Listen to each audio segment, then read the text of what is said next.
One of the well-known life lessons attributed to Buddha is the story of the two arrows, or two darts.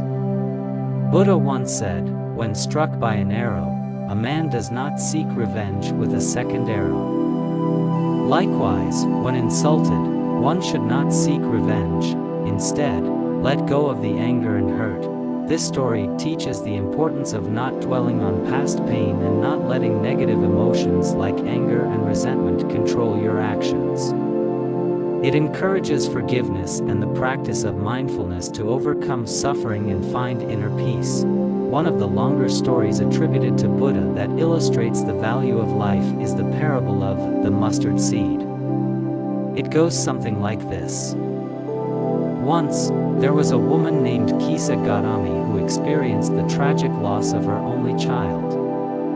Overwhelmed by grief, she carried her dead child to the Buddha and pleaded with him to bring her child back to life.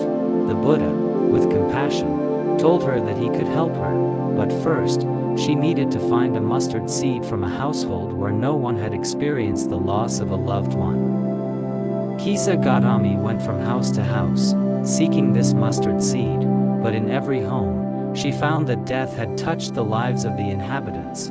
After a long and fruitless search, Kisa Gautami returned to the Buddha with a deeper understanding. She realized that suffering and loss were universal experiences, and her grief was not unique. The Buddha then taught her the impermanence of life and the need to accept the natural cycle of birth and death. This parable teaches us about the inevitability of suffering and the impermanence of life. It reminds us to cherish the moments we have, for life is precious and fleeting. It also encourages us to develop compassion and empathy for others who are also facing hard